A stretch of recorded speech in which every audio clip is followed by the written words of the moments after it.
A mountain of mysteries, such as an alleged ancient alien base, strange disappearances, UFO sightings, bizarre creature sightings, and so much more. Today, we're talking about Mount Shasta. Hello, and welcome to this episode of Mysteries with a History. We will be taken on a wild ride into the unknown, the strange, and the mysterious. Like you, I have questions, and like you, I want answers. And with each episode together, we will peel away the layers to look for the truth. Let me bring in my co host, Jimmy Church of Faded Black Radio. Jimmy, happy Thursday. How's it going over there? Oh, oh man, how you doing? How you doing? That echo was me. Did you hear it? No. No, you didn't. You didn't hear that? See, that's weird. Maybe everybody else did. It doesn't matter. How you doing? I made it. Do Just you have barely. Do you have any idea what the crazy day I have? And it's so much fun. So much fun. I did the breaking news. I'm on with you. I have Fade to Black tonight. My car is packed, dry cleaning, got my hair cut, everything, and tonight I'll be at the Conscious Life Expo. Rock What a on. just like skoosh, skoosh, skoosh, skoosh, skoosh. And we get to do this show today on Mount Shasta. I'm so excited about this. I'm so excited. And yeah,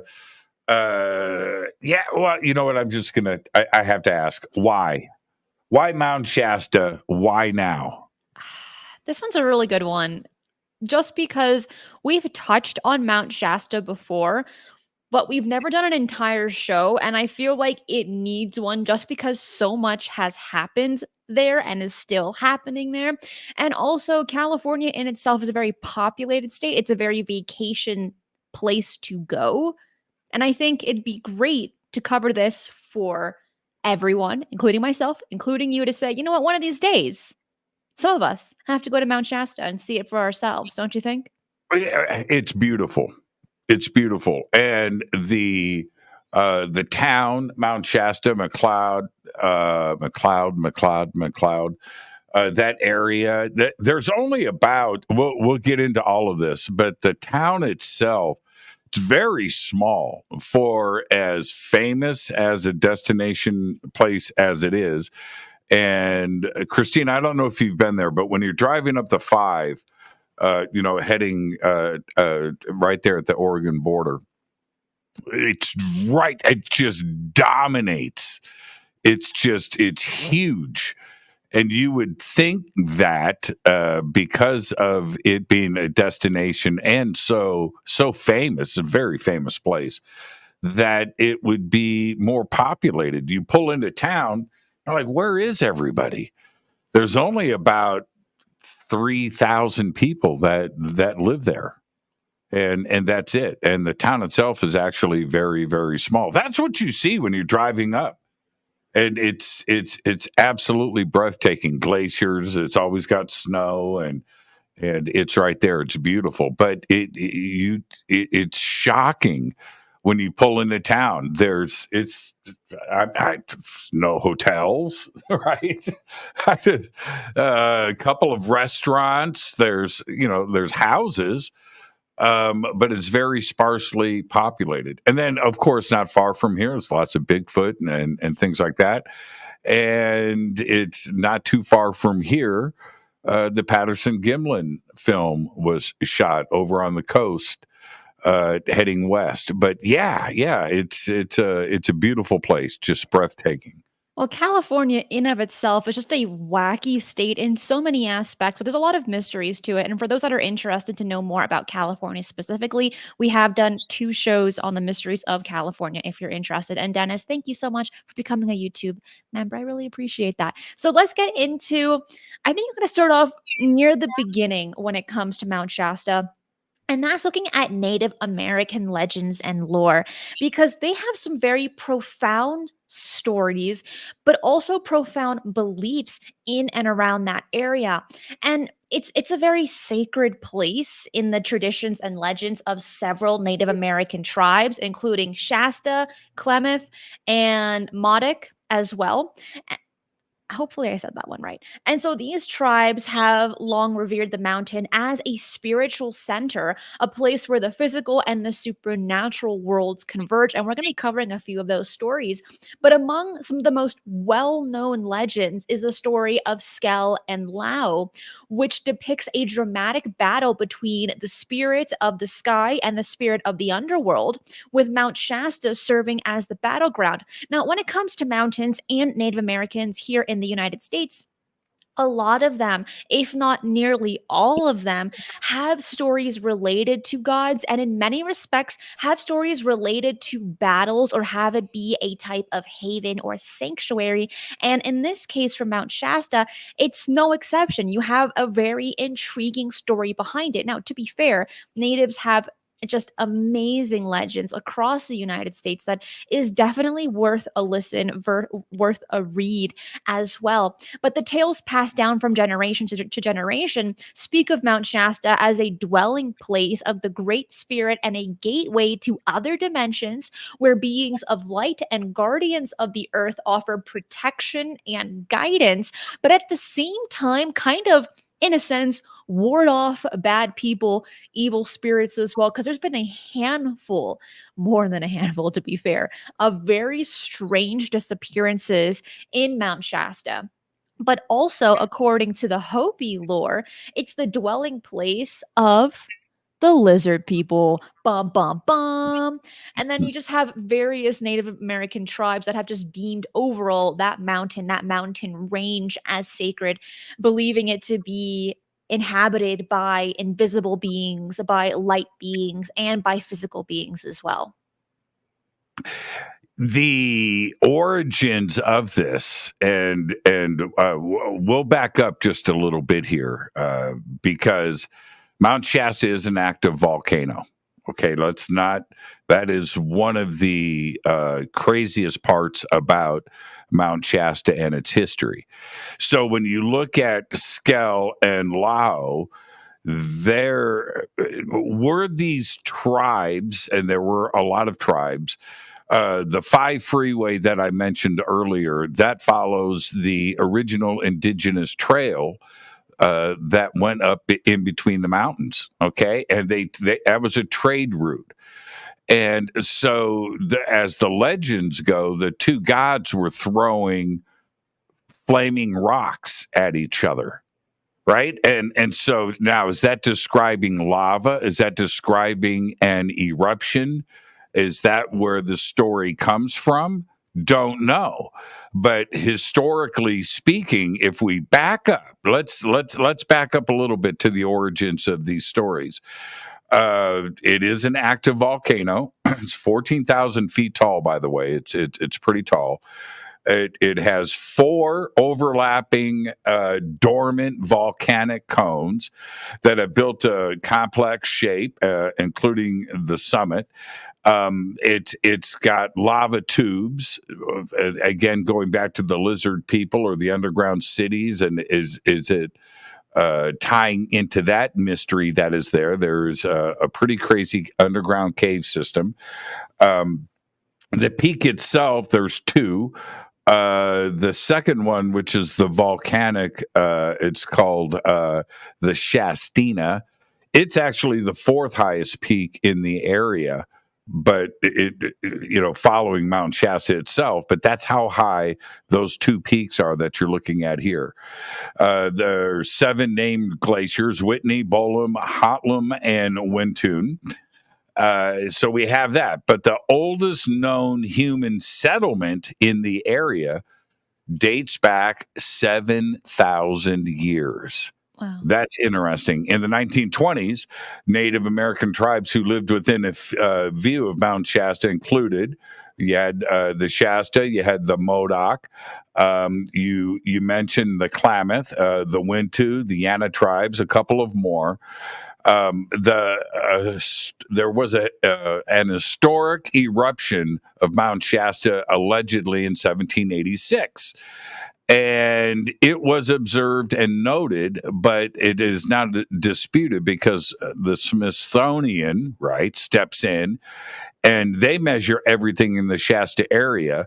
The last known eruption of Mount Shasta was around 1250 AD. Right.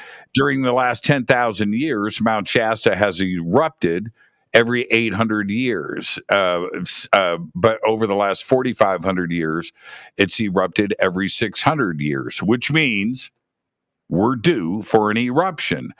But if we back this up and talk about the legends of the gods there throwing fire at each other, well, the last dated eruption was, at 1200 AD, 1250 AD. That's quite a long time ago for these, for the religious part and the gods part to be repeated for such a length of time. Did they witness that eruption in 1200? And the previous eruptions that were happening about every other 600 years or so. That's a very interesting part of the myth and the legend behind Mount Shasta. The first sighting of Mount Shasta by a European or American was by Peter Ogden, and he was the leader of the Hudson Bay Company Trapping Brigade, and that was only in 1826. Christina, 1826. He named the area Sasty, Sasty. And in 1841, Mount Shasta was officially named Mount Shasta. The first recording ascent of Mount Shasta. This all ties into everything that we're going to be talking about in the show today. The first ascent was in 1854 by Elias Pierce. The Shasta Gulch, all right, which is this famous area where the Whitney Glacier is referenced in the lyrics of the song "Unfair" from 1994 by one of my favorite bands, Pavement. Little fun fact. I had to throw that in there, but which brings us up to Skell and Lau. So when the Europeans and the Americans arrive, they start to hear about this stuff and they're looking at the mountain. And that's when some of the ideas came into the lizard people. They were finding the cave system. They found the lava tubes and the fact that it was a volcano. And then the gods that were fighting each other, right? Throwing fire at each other. But to have the last eruption at 1250 AD, that just makes all of this all the more curious. So that's the background of Shasta, and that's kind of where, in my mind's eye, the god's legend surfaced, was because it's an active volcano. Throwing in the facts, Jimmy. Starting out the show so strong, and I am loving every moment of it because, my goodness, you caught things that I didn't. And so something that I did want to touch on, going back to the natives, because Jimmy's bringing the facts, I'm bringing in the natives. It's that kind of tag team kind of deal. And according to traditional beliefs of the Shasta region, the entire area is inhabited by Akski, a term that directly translates to pains. However, the local indigenous communities describe them as spiritual beings that can manifest as tiny humans and animals, almost like the Pukwudgie, dwelling among the numerous boulders and the lowlands, up at the peaks, and within the rapids and streams of the region as well. And the indigenous people of the Shasta area regard these, quote, pains as these sources that can cause sickness, misfortune, and death. And it's very similar to how Christian faith view the devil and its demons, if we were to kind of attempt to make a comparison between the two. And likewise, it is believed that these malevolent spirits can possess unsuspecting individuals as well. But here's the crazy part, and maybe it might sound a little familiar to you. Those that talk about these entities, like the Akski and a few other ghosts and spiritual aspects, spirits there that are negative, it's frowned upon to talk about very much like the skinwalker. And legend holds that only a true shaman or a medicine man or woman possess the power to banish these demonic forces. And when we are looking at any sacred land, any sacred mountain or river, you do have this contrast between yin and yang, of it being a protector, of it having a really fantastical story, and in many respects, even healing properties. And then you have this other aspect of, but you better be careful because there are these negative entities that also reside there. And I think if we were to take that at face value and at the very least just understand the moral of the story, it would be have good intention when you enter a location. Because also in Mount Shasta, there are tours, there are vortex tours, very similar like in Sedona, where once again, you have that contrast of if you go, you will be healed from all of your ailments, but also you could be pushed off a cliff if you're not careful. All of this happening in this specific area in and around Mount Shasta. And as I just mentioned, the first ascent of Mount Shasta, Europeans and Americans, we had the gold rush. It's a beautiful scenic area. And it wasn't until, 1850, the first ascent was 1854. And in a very, very, very short time, remember, everybody heading west, from the East Coast. You had the gold rush. You had everything else that was happening in the area. So you had trading companies and things. And you had settlers and explorers. A very lawless area, very free form area. But in a very, very, very short period of time, after we arrived, we're hearing the stories from the natives in the area. And then all of a sudden, it was this explosion of weirdness that came out of there, and specifically Lemuria. And Lemuria was mentioned in 1880. 1880. Are we The going to go there right now? well, the reason why we have so much to cover too. But in 1880, you have to think about in 1854, the first ascent of Mount Shasta. We're just talking about 25 years later. It's a very, very, very, very short period of time.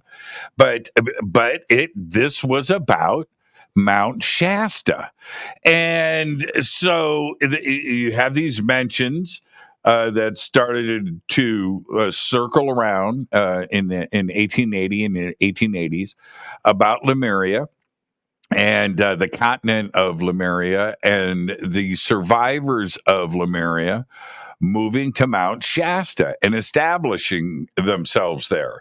There was a description of a hidden Lemurian village in 1925. In 1931, and we're going to be talking a lot about these individuals, you have Harvey Spencer Lewis using the pseudonym of Wisher S. Curve. He wrote Lemuria, the Lost Continent of the Pacific. And this is where things, we're going to go backwards, but let's start here for a second. It was published by the AMORC, the Ancient and Mystical Order of Rosicrucians, also known as the Rosicrucian Order. And this particular order, the AMORC, is the largest Rosicrucian organization in the world. And they wrote about the hidden Lemurian cities of Mount Shasta. And then we were just off to the races. And then, but it was also the previous mentions that were going on over the last 30, 40, or 50 years, going back to the 1880s. It was a crazy time in and around Mount Shasta, Christina. It was during that time frame. We're going to be covering a lot of people and ideas and groups and sightings because like Shasta, it's known for its beautiful scenery and Lumeria and Telos and there being an underground base there with ancient beings, with lizard people as well. And so Mount Shasta really does have a rather unique reputation when it comes to the United States, when it comes to being a mysterious mountain, so on and so forth. Um, if you want to go there, we can. But before we do that, I want to just say thank you so much, Jaina, for that. But also that you're graduating in June. That is so exciting. It says, thank you for keeping my studying breaks spooky. Congratulations on that. I know what that's all about. Hopefully Yeah, you walk. And if you do, take some pictures, tag me on Twitter. I'd love to like that for you because that is a really exciting thing. So a that's pretty big cool. congrats to that. That's pretty cool stuff right there. Get that diploma. Oh, You yeah, know, you better. It looks good. It looks good on the wall. do you know how many people have reached out to me, Christina, that say you've gotten me through my studies? You know, I sit, I'm working at night, I've got you, I'm studying at night, I'm writing, and I've got you on in the background, and how many people reach out to say, you know, I couldn't have done it without, and that's really, really, really cool. You know, but stay focused, especially during today's show.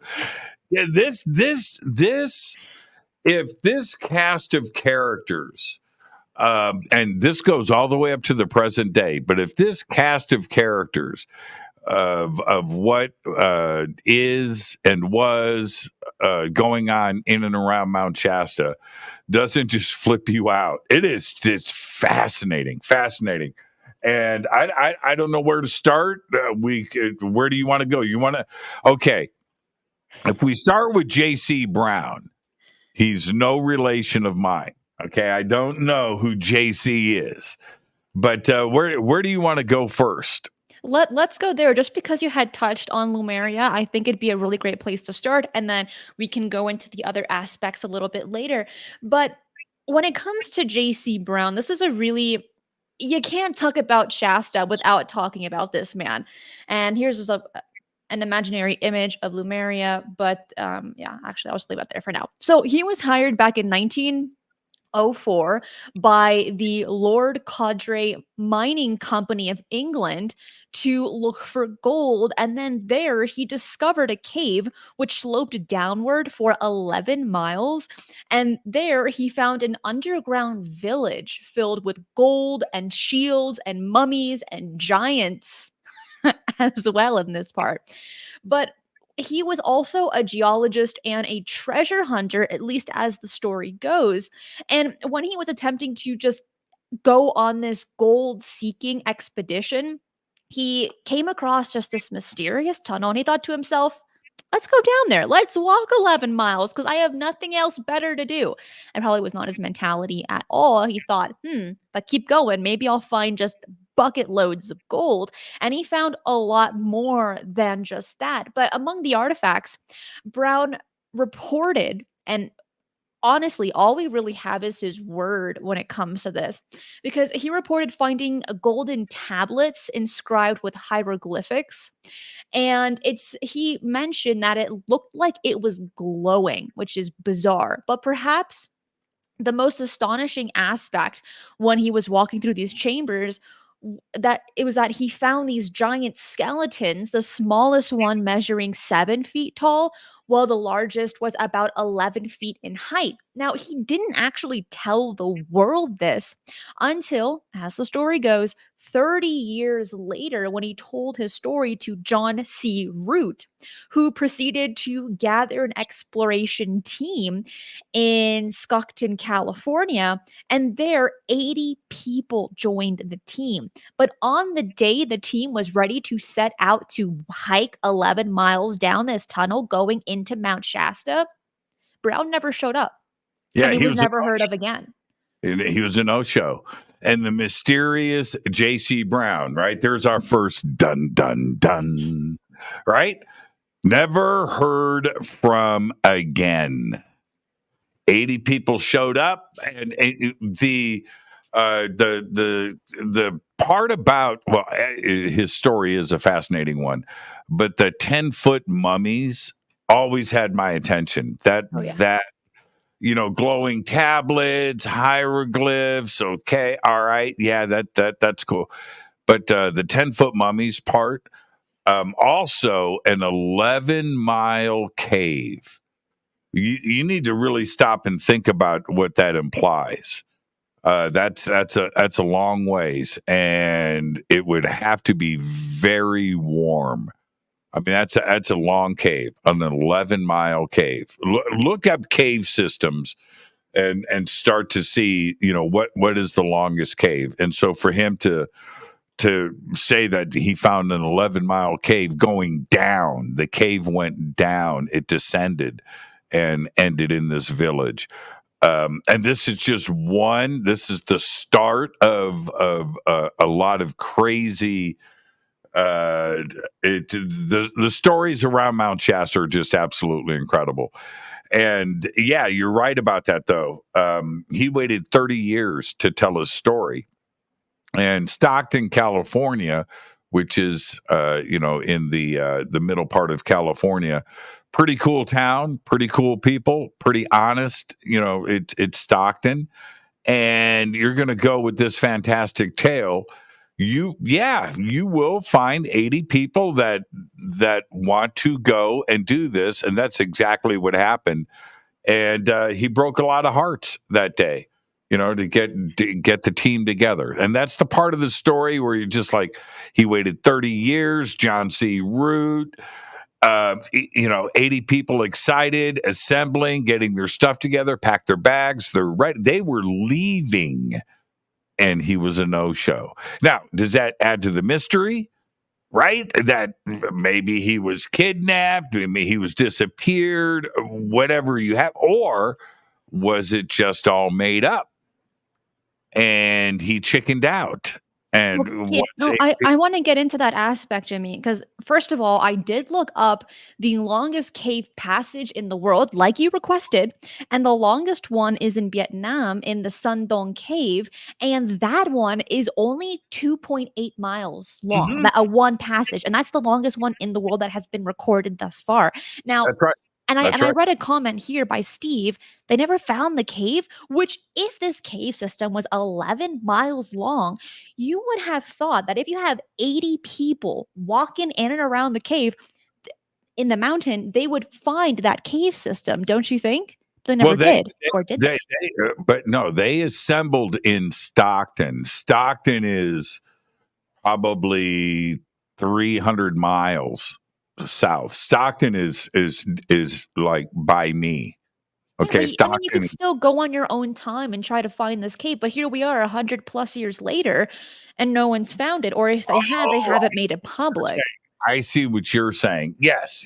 Now there are lava tubes there. Yes. There are lava tubes. And again, even that part of it, and I've got a few friends that say that they have found the lava tubes and that they have been in there. Yes, there are lava tubes. 11-mile lava tubes. Well, that's a whole nother thing. I'm telling you, that's a ginormous cave system. And I have been in big caves. I've been in the Mammoth Cave in Tennessee. Nope. It's huge, but it's not 11 miles. It's not. You're in and out of there probably in 30 minutes. But anyway, the exact location and everything else that left with him. Once his story was told and what was said to John C. Root, after that, he was a no-show. JC was gone. So, yeah, the 80 people, they had nowhere to go. Mount Shasta is big. It's a big area. It's a big mountain. And there you go. And there were a lot of prospectors up there at the time.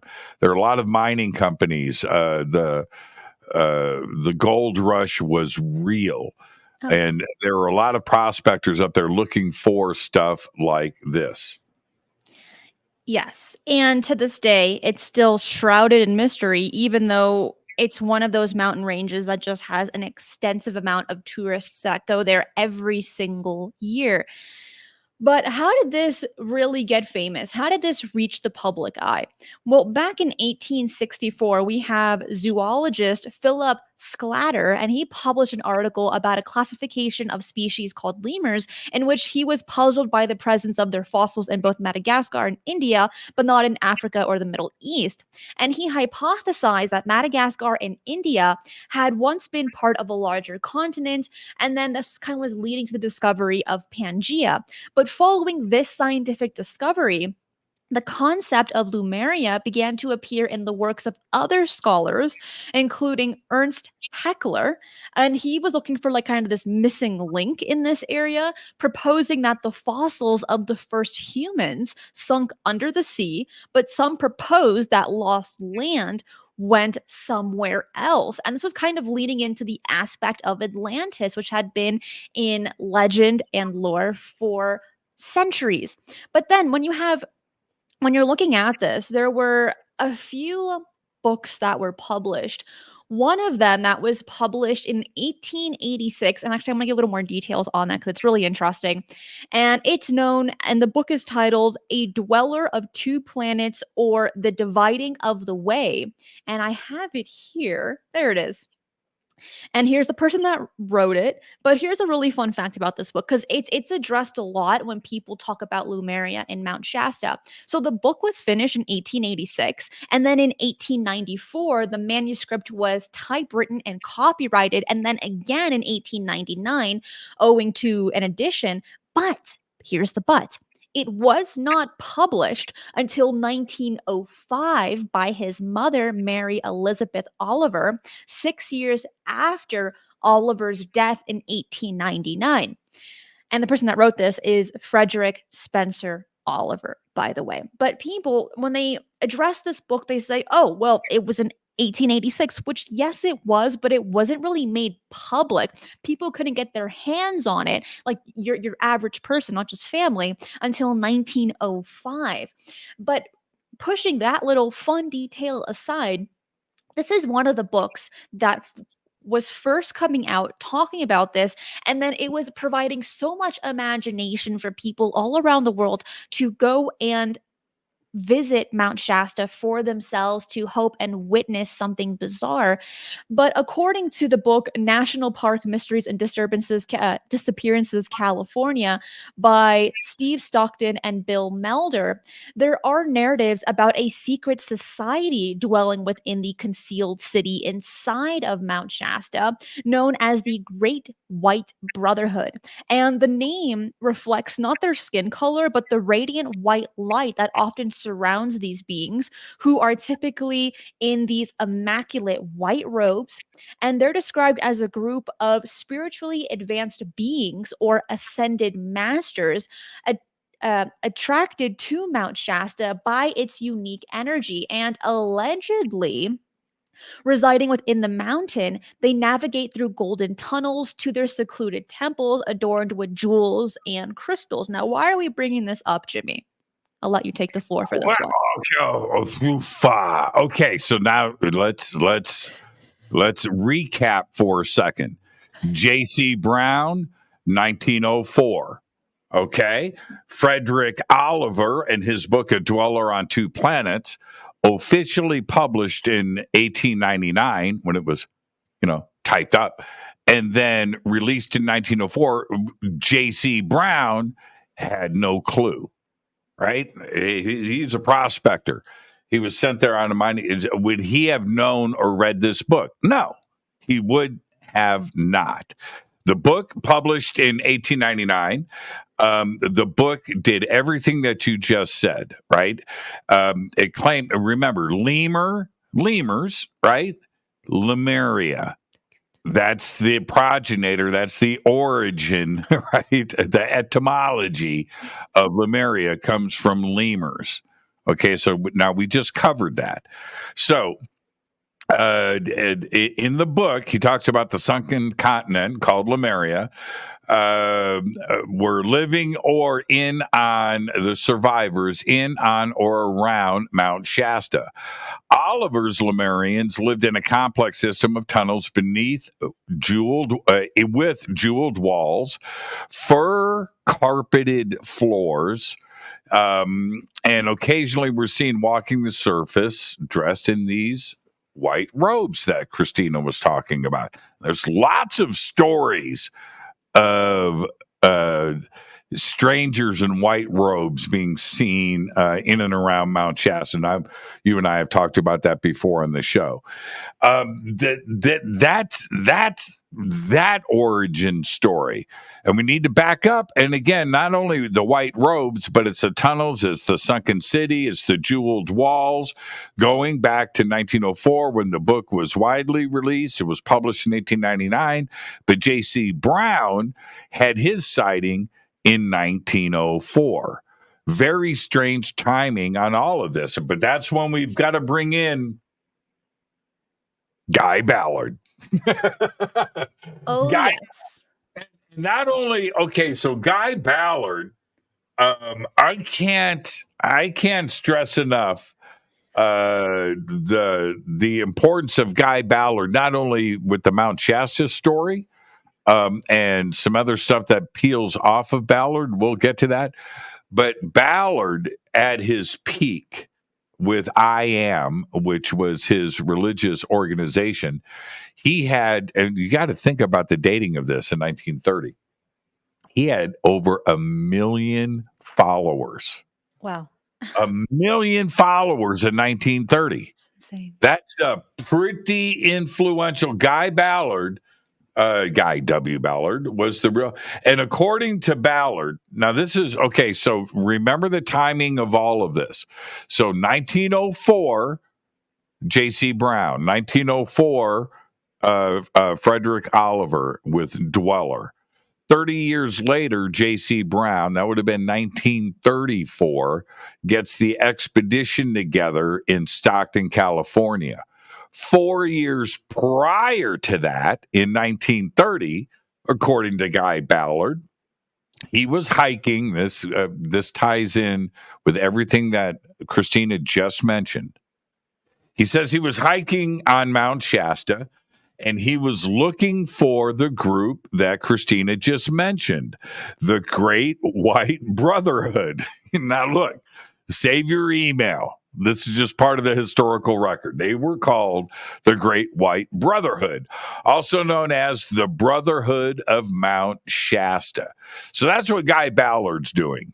And he says he encountered a man who introduced himself as Count Saint Germain, who said was to have started Ballard on the path of discerning the teachings that would become the I Am activity of the religious movement. Now, check this out. It says, according to Ballard, and I'm quoting from him, he's at Shasta. He says, it came time for lunch. He's hiking. He's alone. He's at a river. He's at a creek. He said, I saw a mountain spring for clear, cold water, cup in hand. I bent down to fill it when an electrical current passed through my body from head to foot. I looked around, and directly behind me stood a young man who, at first glance, seemed to be someone on a hike like myself. I looked more closely and realized immediately that he was no ordinary person. As this thought passed through my mind, he smiled and addressed me, saying, quote, "My brother, if you will hand me your cup, I will give you a much more refreshing drink than spring water." Ballard says I obeyed, and instantly the cup was filled with a creamy liquid. Handing it back to me, he said, "Drink it." The young man later identified himself as, dun dun dun, the Count of Saint Germain. Now, may I indulge the audience and myself? Let me just spring off to the right for a second and talk about the Count Saint Germain. This is crazy town. The Count Saint Germain was a pretty interesting dude, okay? Due to his achievements in science, alchemy, philosophy, and the arts, and he also, this is a documented historical figure, so follow me. He also said that he was 500 years old. Now, Ballard's story of meeting Saint Germain is completely separate from everything else. Now, follow me on this, okay? He said that he was 500 years old. Voltaire, right? One of the most influential people in history, called him the Wonder Man. Voltaire called him the man who does not die and who knows everything. Prince Charles of Hesse Castle called him one of the greatest philosophers who ever lived. I'm talking about the Count Saint Germain. Saint Germain hung out with Casanova. That's right. The Casanova, his best friend, Voltaire, another best friend, and Mozart. No. That's Count Saint Germain. The Count died in 1784. Ballard says he bumped into him in 1930. Saint Germain said he was 500 years old. Now this is all Mount Shasta. In 1941, now let's wrap this. This all comes full circle. So the Ballards, they go and they start the IM movement, right? And they started writing their books. He says he meets Saint Germain and he's channeling this information and he's getting his information and he's publishing it and he gets 1 million followers across the country.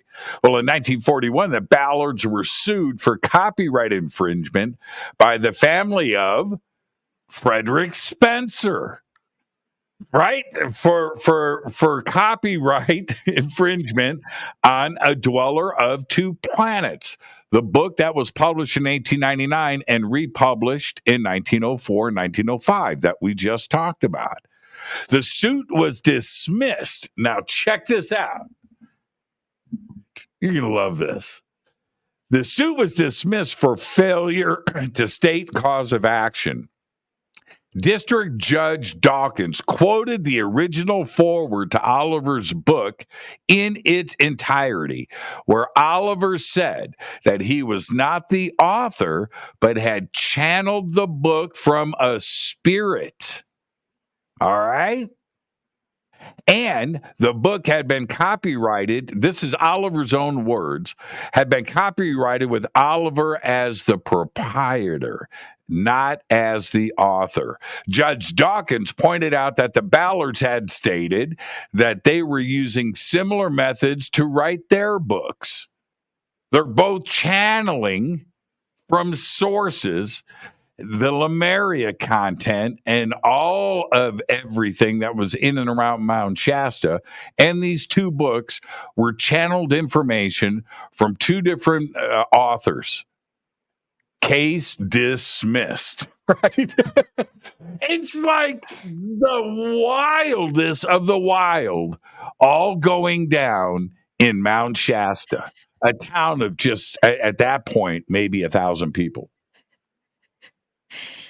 Top that. I want you to top that. I want you to top that little. I cannot top that. No, that was a good full circle of a story. But I will say this, Saint Germain reminds me of, like, there are certain aspects and characteristics that remind me of Merlin. Saint Germain was an everyman. He was an everyman. Science, philosophy, alchemy. He was a musician. He performed in public. He was friends of kings and queens and princesses. He was the son of, okay, now you ready? Here's the real dun. He was the son, officially, the son of the Prince of Transylvania. No. You can't make this stuff up. You can't make this stuff up. You cannot make this up. Saint Germain. Yeah. Yeah. And his pictures of Saint Germain and the people that knew him and commented about him. I'm talking about royalty and monarchy in and around Europe. Everybody loved the guy. Everybody loved the guy. They said he had the best stories. He knew his science, he knew his philosophy, he knew politics. He was appointed by a king for geopolitical representation. Yeah. Yeah, I mean, it was just like this guy was, and he said that he was 500 years old. Voltaire, Mozart. It's just like, so he goes to Mount Shasta. He's hanging out there after he died. Well, we don't know if he died. He said he was 500 years old. Allegedly, he died in 1784. And then he shows up and meets Ballard by a stream. Alchemy, right? Gives him a drink. And then he's got all the knowledge of the world. It's crazy. Mount Shasta. Man, love it. You explain that so much better than I ever could, filling in all those gaps, because I'm thinking, I'm listening. I'm like, well, my goodness, I didn't know that or that or that. But let me say this: mysterious mysteries. Thank you, lemur fur carpets. Yeah, maybe not. Right. I knew that was coming in. Was coming in. And also, Saint Germain reminds me of Lestat. Yeah, it could be. Yeah, there's a little Lestat. Well, look, he's the son of the Prince of Pennsylvania, so you got a little Lestat going on in there. Have you seen The Marvels yet? I just actually finished watching Loki season 2. Sick.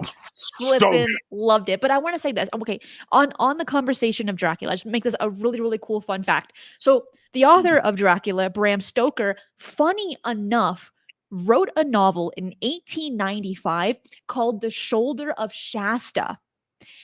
And the whole book, it was fiction, by the way, was centered around Mount Shasta in California. But here's a little fun fact, because I never heard of this book. And I'm like, give me a summary. I need to understand what was happening here. And actually, I'm not even going to tell you. Look up the main character's name for that book. Again, it is called The Shoulder of Shasta, and put it in the comments, put it in the live chat, because I am not going to say it here. Oh, but man. it's a challenge. It's a dare. And Jimmy, if you find it, you cannot say it out loud either. It's the challenge for our audience. And the book is called The Shoulder of Shasta by Bram Stoker, who also wrote Dracula, his most famous book of all time, back in 1895. Let's see who's going to put it up first in the live chat. What was the main character's name? And I'm referring to the male and not the female of that book. Let's see. No. Yeah, I know. Really? Yeah. Well, there's 2 crazy characters in that book, actually. Wow. Okay. Mm-hmm. Yeah. Okay. Yeah. Leave that for the comments. Exactly. So, getting on to our next aspect. When wait. No. Just real quick. Give me 10 seconds. Yes. The Marvels. Oh, okay. You've got to watch The Marvels for the cats. Talking about lemurs, right? Okay, watch that twist. So I'm like, I don't care what anybody. I thoroughly enjoyed the movie, beginning to end. I thought the story was great, it was well done, and all of that. And it's Marvel, but the cats and the kitty cats and the kittens and that twist in the movie was phenomenal. That was not lazy writing. That was brilliant writing. And I'll leave it right there. Okay. So, one more aspect while we're on the conversation of the men in white, the White Brotherhood, I just want to touch on the case of Abraham Mansfield back in 1934, because it's all happening in the same time frame. But what's really interesting about that particular case is that he, as the story goes, and we only have his account, says that he met a tribe of Lemurians who had dug tunnels connecting Mount Shasta with the Bluff Creek region. And he described these Lemurians to be wearing all white. That also looks kind of regal as well. And so when we're looking at these entities on screen here, is it just a group for anyone to be a part of, like the I Am? Can I call it a cult? A group? Okay. You know what? Cult is. It's a touchy word. it's it's a taboo word. It's a It taboo is. word. It It is. is. I get that. I get that. But and I love Shasta, and there's a lot of beautiful people up there. But it you can attract. So when that's if you're going to use the word cult, sometimes you can use it for some of the things. I'm not here to offend or anything else. We're all thinking the same thing. So I'm just going to say it out loud. It's cultish for sure. Yeah, it for sure, for sure. And when you say something like Ballard did, that you bend down by a stream, you meet this figure that comes up, and then you are suddenly, a figure that is dead historically, and you're given something to drink, and then you are enlightened, and you're channeling this information. Then you write a book, and you start a religious movement called I Am, based on the teachings of this figure, and you are the all-knowing person. That feels cultish to me. It does. It does. It does. I'm not saying it is. It just feels cultish, and we'll leave it right there. The list of um, what the media would identify as cults that are associated with this area, that list is long. That's Oh a yeah. long list. That's a long list. A lot of documentaries right now on Netflix if you want to go and study up on cults in Mount Shasta.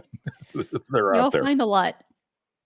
And the next aspect we should get into is Bigfoot. It's California, okay? Right on the border between California and Oregon. There's a lot of Bigfoot sightings there. And then getting into Washington, I mean, my goodness. So, Mount Shasta. There's a handful of sightings, but maybe one of the more, I wouldn't say fully documented per se, but one that was made more public, that got more attention, and we actually have the name of the witnesses, is Virgil Larson back in 1976. This is a case that I think if a lot of people were in his shoes, they would probably have done the same. So back in 1976, the Mount Shasta Herald reported an intriguing encounter experienced by Virgil Larson, a logger from Salmon, Idaho.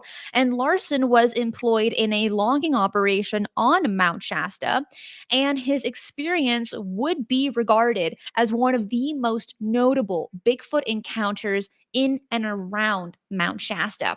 So on a particular morning at around 8:30 a.m., Larson, accompanied by his friend Pat Conway, they were navigating the slopes toward their logging site, and the journey was challenging. So they took a little break, they sat down, took a little sip of water, hoping at least, and then they slightly separated by the forest's dense trees, yet within earshot of each other. And so during this pause, Larson detected the sounds of what he assumed to be another person descending down the slope, possibly a Forest Service employee. However, the situation quickly escalated from very mundane to incredibly mysterious, because after calling out to the figure, there was no reply. So you have Larson saying, "Hey, hello? Who are you? Do you want some water?" And there was no reply from this entity. So Larson watched as it moved behind a bush and then turned in his direction. And with curiosity just oozing out of him, he called out again, "Hello? Who's over there?" Prompting this figure to emerge and come forward with a little friendly hello back. But what he saw startled him so bad that he almost fell backwards, because he saw a tall, dark haired entity, distinctly non human, with a foul odor. And he described it later in a newspaper clipping as, he mentioned, quote, "and stunk like a half rotten bear hide." And he was able to see this just from 20 yards away. And so he was so mortified by what he was looking at, he ran as quickly as he could. Later, Larson and Conway, the person that he went into the forest with earlier, returned to that location only to find the creature to be gone, but there was this unpleasant scent that lingered in the area. Have you first of all, let me just ask you this. Have you ever smelt a rotten bear hide or just like rotting flesh? I mean, that stuff you will smell for hours, maybe even days before it's very quickly eaten up by the natural wildlife. But in this case, let's say it was Bigfoot. He's taken that stench with him everywhere he goes. So for it to linger for a few hours or a day is pretty remarkable, at least in my opinion. But when they went to go inspect the area, they estimated the being's height as approximately 7 feet tall based off of the surrounding trees. So Larson was able to just kind of give an estimate on how tall this entity must have been. But then you also have Forest Service personnel, and they also examined the site, but they didn't find any really tangible evidence, but they did find some indistinct footprints, some broken branches, and still that lingering, unidentifiable smell, leaving that mystery unsolved. But what's bizarre about this particular case is that they also found blood smeared on dead branches of brush and trees, but it remained like very red, unlike blood, which tends to turn very dark when it's exposed for a long period of time to the air. So, when this was being investigated, not just by these two men, but also by the Forest Service as well, they took some samples of the branches that believed to have blood on it to get an analysis, but they didn't really receive any tangible results. But they also picked up samples of fecal droppings they found as well. But they are believed to have been either coyote or bear or possibly wolf. And they're well several days old as well. So with this case, while it's a really remarkable one, like the majority of Bigfoot sightings, there isn't a sufficient amount of tangible evidence for people to be fully on the bandwagon with this case, but yet it's one that we have to cover. Well, the odor, I mean, I can confirm. I mean, if you've ever hung out with my brother Kevin, anyway, the the high strangeness of the area when it comes to Bigfoot, I have had and spoken to and interviewed dozens and dozens of Bigfoot researchers in and around that area. I've interviewed all of them, and the sightings repeat. They are consistent. And I would say that it ties into a few different aspects of Bigfoot, the biological undiscovered species, the interdimensional, the paranormal aspect of Bigfoot. There's some of the comments from the indigenous cultures that have gone on for millennia in the area. This is part of not only the mystery of Shasta, but the Pacific Northwest, Christina. It has gone on and on and on. There, speaking of Bigfoot, I want to circle back to that because we left out another in the timeline here because we jumped ahead. Abraham Mansfield. We have to talk about him for a second because going back to the Lemurian part of this, he was, and I've read his books. He was a self-published author, so he would do these little short books, and he would publish the books himself and distribute them. All right. But he wrote two important books. One was called The Golden Goddess of the Lemurians and The King of the Lemurians. And in the books, he told about the ancient Lemurians living under Shasta. He described the tunnels, rooms lined with gold, storehouses of priceless jewels, and the plate of time. Dun dun dun. The plates of time were written, according to Abraham, to preserve the knowledge of what they had, the Lemurians, about atomic power. And that new generations, us, would have the knowledge and use that knowledge wisely with respect, and to respect the powers of God, and that all things beginning to end we would respect, of all the worlds of all time. Okay? Now, this part, and you can go and research Abraham Mansfield. He's a very, very, very fascinating guy. Getting his books today, because they were self-published and original, they're priceless. They are.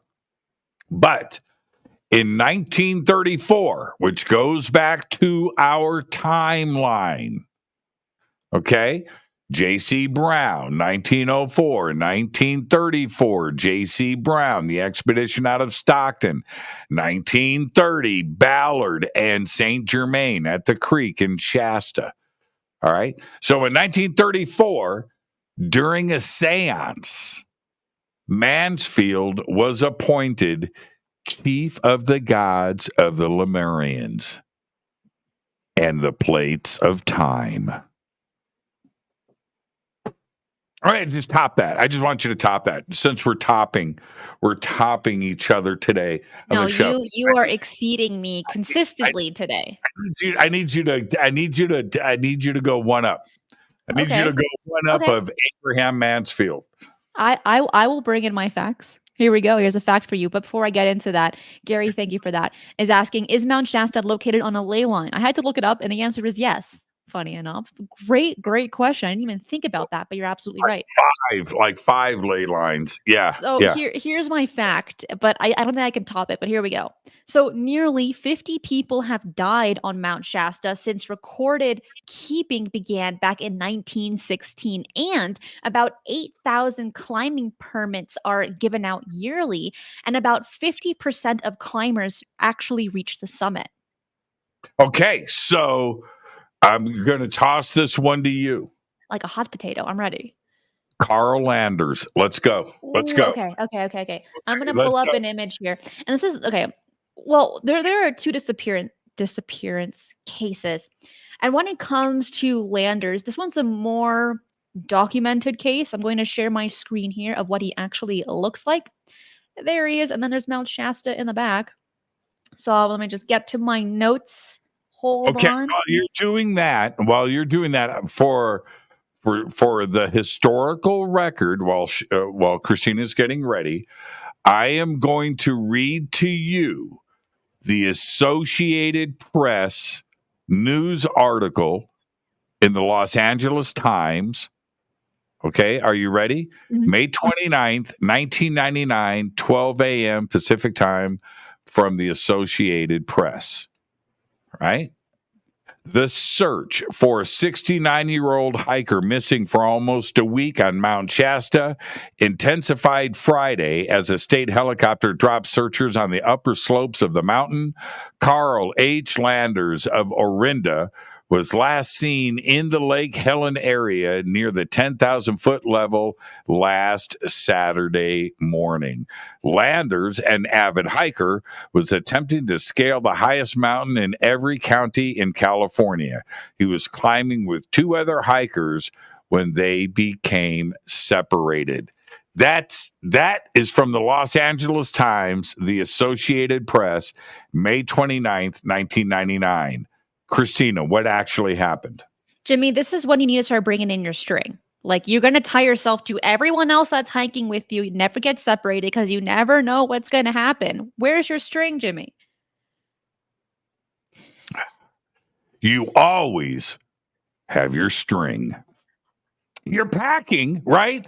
Water bottle, your beef jerky, your band-aids, your and your ball of string. Dude, Okay. Don't forget in it. in the backpack. Okay, continue.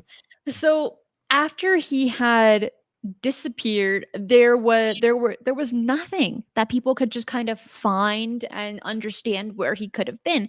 Now, he was a very experienced hiker.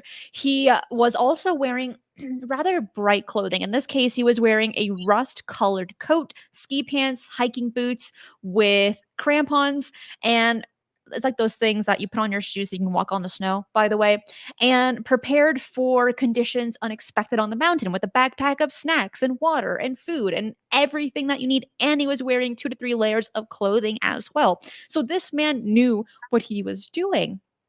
And then he just disappeared out of nowhere. So, following this disappearance, an intensive search operation was launched, and the search covered a vast area of Mount Shasta, utilizing the efforts of search and rescue teams equipped with the latest technology of the time. But this took place back in 1999.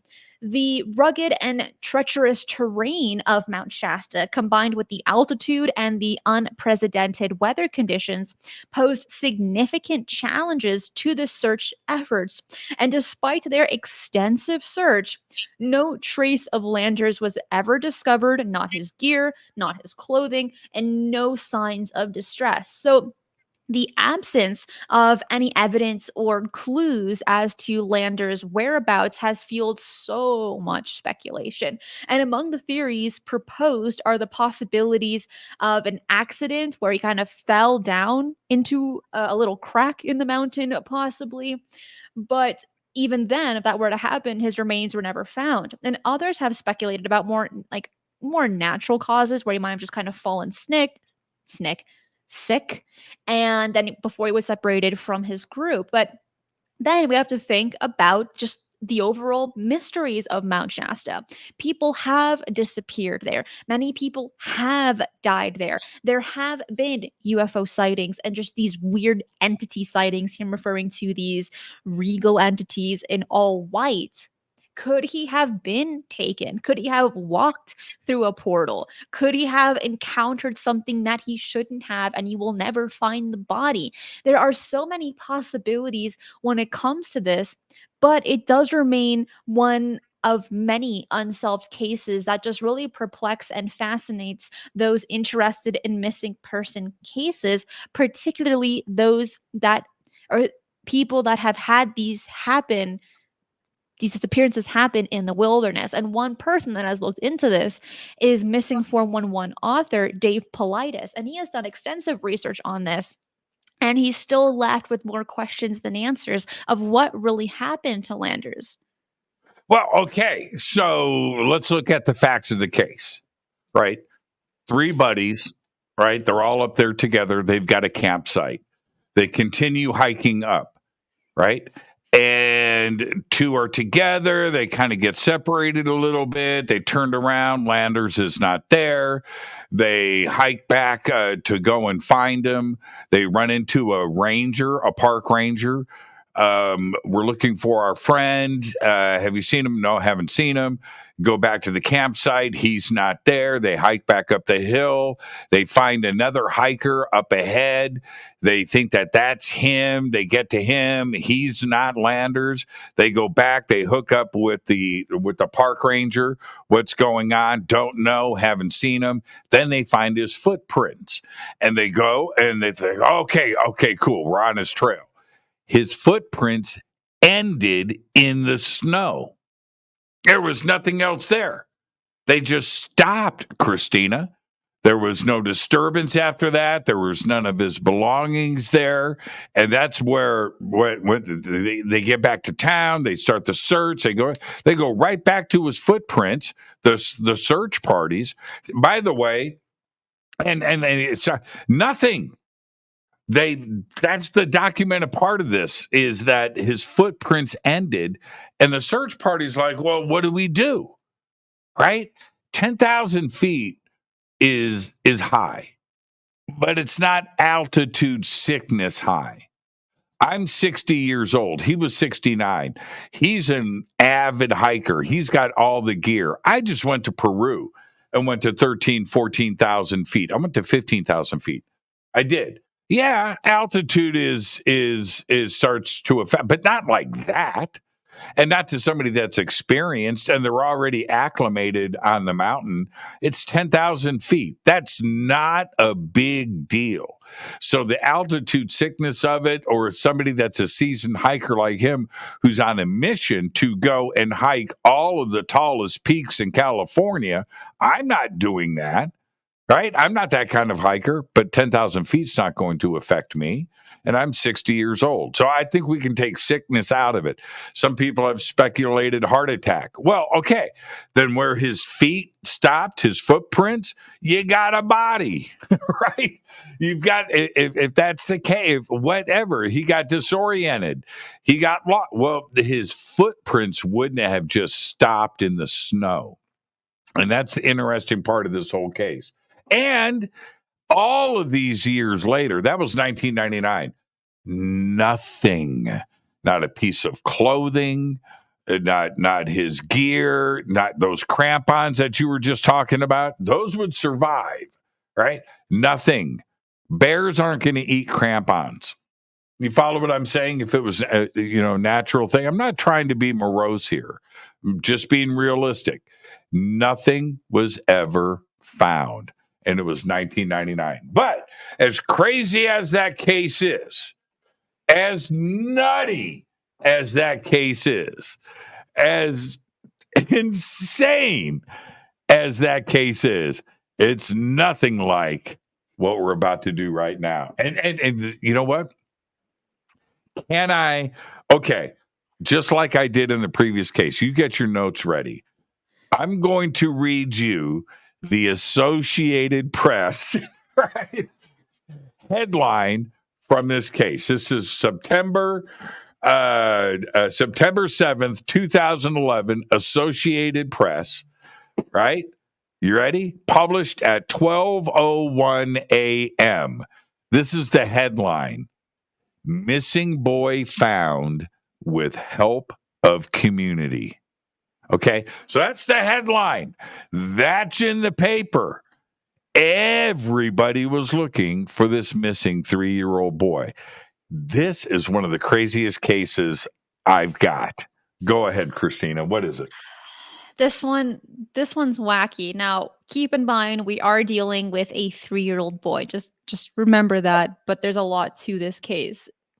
In this case, when I say his case, I mean his side of the story. This young boy who we don't have his name or the family's name, at least that I couldn't find. Just remember that as well. So this took place. I left it out. That's why I only read the headline. Yeah. All right, but no, it's there. It's out there. But anyway, I'm going to let Christina run with this. But I'm believing the kid. I'm believing the kid on this one. I'm believing the kid. Why would he lie? Let's listen to this. This.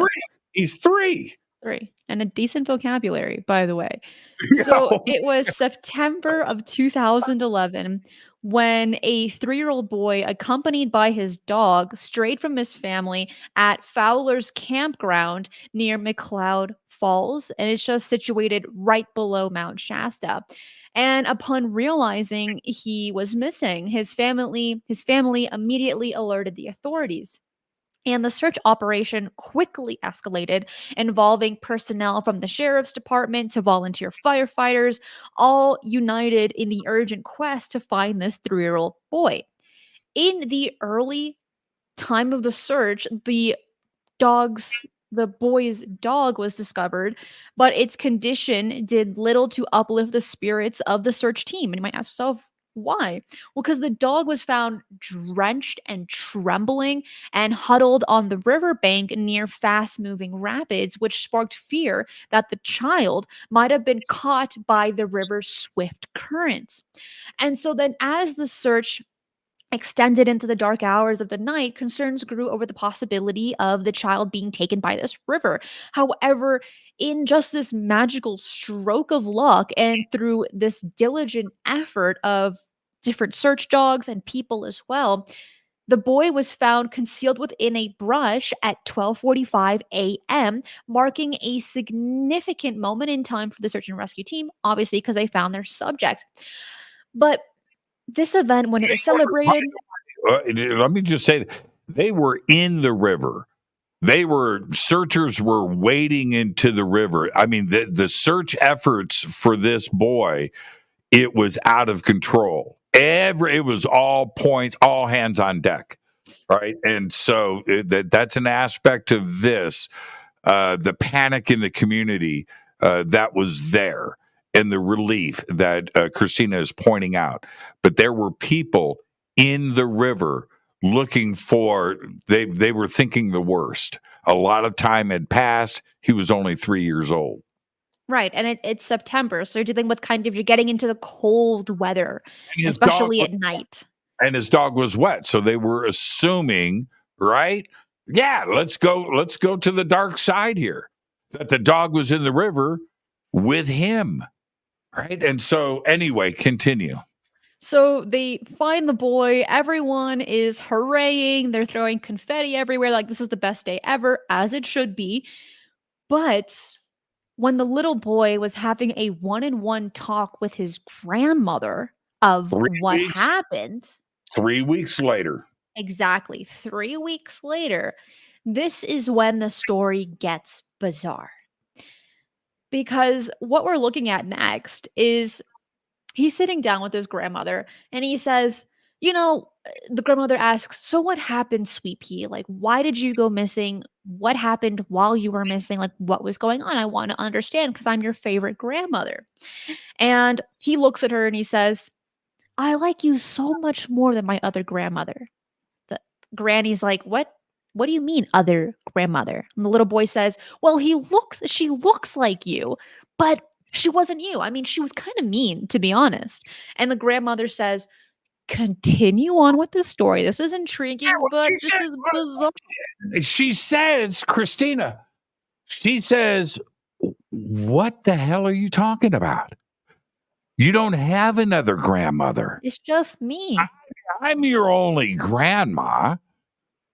Yeah, I mean, can you imagine what she was thinking? Okay, so what happens next? Well, it's giving Coraline vibes here with the other mother kind of deal. So then the grandson continues on with the story and he says, "Well, when I was lost in the woods, quote unquote, I was taken by my other grandmother, which by the way looked just like you, but she kind of had robot characteristics. And she took me into this cave filled with spiders, and there were purses and guns, and he was a little scared to touch them. And then in this moment, the other grandmother says, "All right, now go defecate on that sheet of paper. I need you to do it right now." And the little boy's like, "I'm not going to do that. I'm potty trained. Come on. I'm not going to do that for you." And so then the other mother, this robotic type entity, just gets furious and she's like, "You better do it." And the boy says no. And then the other mother, according to this 3-year-old story, 3-year-old boy's story, the other grandmother says, you aren't actually from outer space. There was a seed placed in your mother from outer space, which makes you not fully terrestrial." Now, try explaining that to a 3-year-old, by the way. But for the most part, to our understanding, he grasps that information. But other grandmother is so furious that he will not defecate on a sheet of paper that she says, "All right, go to that bush over there and wait until someone finds you. You're no longer my problem. I'm not going to deal with you." And so then at 12:45 a.m. in September of 2021, he was found. And then he didn't tell this story to his real grandmother until several weeks later. And when Granny's hearing the story, she immediately calls the parents and she says, "How are you feeding your 3-year-old son absolute science fiction garbage? This Right. is a load of malarkey." And then the parents say, "What the heck are you talking about, Grandma? He's 3. Like, what kind of sci-fi are we going to give him?" And so then she relays the story to the parents, and the parents say, "That's funny, actually, that you mentioned that because my son," referring to the dad here, "he mentioned that story to me as well." And again, I'm pretending to be the dad. So the little boy had told the same story to his father and to his grandmother, and neither of them believed him. But this is one case that truly stands out as a mysterious disappearance, not because the boy was never found, but it's because of the story that he ended up telling his family members 3 weeks later. Yeah, and his dad said, he told me the story, but it's his overactive imagination. And there was another piece to this too as well. when he said my other grandmother grabbed me and took me to this creepy place, and she's a robot. And now he said when he gets there that the cave, it was a cave, a cave with spiders. You had mentioned guns. He also said purses too, which I thought was a weird thing to describe, that it had purses and guns. But he said that the grandmother told him to lie down, and so she could look at his tummy. That's right. Yeah, what a weird. He's 3 years old, and she told him as she's looking at his tummy that he was from outer space, and that he was placed in his mother's tummy. Now, is it that he's from out? She's telling him that he's from outer space and that he was placed in his mother's tummy. And then here's the closer for this, for me. This is the crazy part. He then says that his grandmother took him back to the river and told him to wait under the bush until somebody would find him. Now, he's 3 years old. I'm going with the kid's story on this one. I am. I'm going with the kid's story. I'm just going with the kid's story. It's a remarkable case, and it's another one that Dave Paulides has looked into as well, and also places it in the category of rather extraordinary. And it's one that has to be addressed when talking about Mount Shasta. Now, you don't have to believe it, but we're putting it out there for you to make up your own mind on what you think of this very mysterious mountain just up north of California, really close to the border of California and Oregon, which is just in itself a rather interesting, thought-provoking place to have a mysterious mountain. I'm just gonna put that out there. Well, But can I say this, Christina? Again, another fantastic show, and I want to thank you and everybody. Did we get to 500 likes? Did we get to 500 likes? Okay, are we there yet? We got to get to 500. If we don't get to 500, I'm going to stay on the air. I'm not going to go to the Conscious Life Expo. I'm going to stay on the air right here until we get to 500 likes. I'm going to blow out my evening. No. If you enjoyed the show, hit that like button right down below. And what case did we cover that you might not have known about? There's also been stories of ghosts and of orbs as well that we didn't have time to cover, but it's just one of those. I'm going to say it over and over again. It's just one of those locations that you definitely have to visit. It's just bizarre. Here's what's so great about today's show. Everything that we talked about, every person that we talked about, every book, every newspaper article, all of it is part of the historical record.